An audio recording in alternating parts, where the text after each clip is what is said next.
હવે આગળ વાત કરીએ તો ધાંગધ્રામાં વારાના પેસેન્જર ભરવા બાબતે રિક્ષાને જાતિ અપમાનિત કરી મૂઢમાર મારતા ફરિયાદ।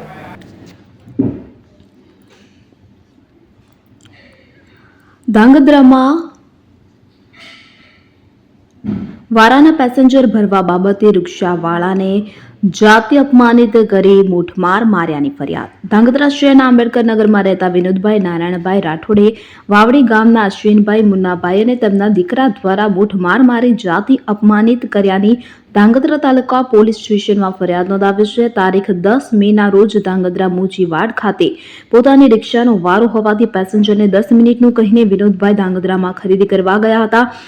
વળતા આવતા પોતાના વારાના પેસેન્જર અશ્વિનભાઈ લુહાણા વાવડીવાળા લઈને નીકળી ગયા હતા કે જેથી તેઓ રસ્તામાં જ અશ્વિનભાઈને આ બાબતે ફરિયાદ કરી ન કરવા જણાવ્યું હતું। ત્યારબાદ ફરી મોચીવાડ આવી પેસેન્જર લઈને તેઓ વાવડી ગામે ઉતરવા પહોંચ્યા ત્યારે અશ્વિનભાઈ, તેમનો દીકરો અને મુન્નાભાઈ લુહાણા ત્રણેય દ્વારા એક સંપ થઈને જાતિ અપમાનિત ગાળો આપી લાકડી અને છોટા હાથની મૂઠમાર માર્યો હતો। સમગ્ર બાબતે વિનોદભાઈ દ્વારા ફરિયાદ નોંધાવવામાં આવી।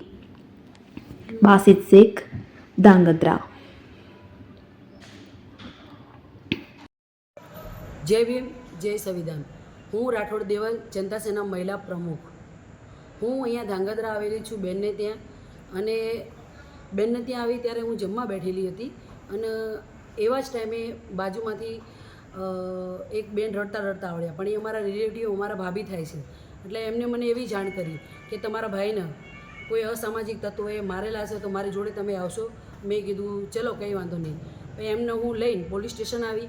પોલીસ સ્ટેશન લઈને આવી તો એ દરમિયાન પોલીસ સ્ટેશનની અંદર ફરિયાદ લખાવવા અમે ગયા। એ ટાઈમે ભાઈની થોડીક તબિયત વધારે બગડી, તો એ ટાઈમ ઉપર અમે પોલીસ સ્ટેશનથી જ 108નો ફોન કર્યો।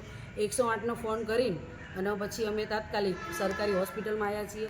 ભાઈ અત્યારે સારવાર નીચે છે અને ભાઈને રિક્ષાની બાબતમાં, પેસેન્જરોની બાબતમાં જે અસામાજિક તત્વો છે એનું નામ ખ્યાલ નથી, પણ એ વ્યક્તિએ જ્યારે આ ભાઈ વાવડી ગામે પહોંચે છે તો ત્યારે એ લોકોએ 3 થી 4 વ્યક્તિ એ લોકોએ ત્યાં ઊભા જ હતા અને અંદર પેસેન્જરો બેઠેલા હતા અને એમને એવું કીધું કે ડેડા, તારે અહીંયા ગાડી ચલાવવાની કોઈ જરૂર નથી એમ કરીને એમની સાથે ઝપાઝપી કરી, એમને મા બેન વતી ગાળો બોલી, જાતિ વિતેક શબ્દો બોલ્યા અને પછી એમને લાકડાઓથી એમની જોડે મારકૂટ કરી અને એમને 3 થી 4 જગ્યાએ એમને મારેલા છે અને એમને પછાડ વાગી છે, તો અત્યારે એમની તબિયત પણ સારી નથી। શેના વડે માર્યા હતા એમને?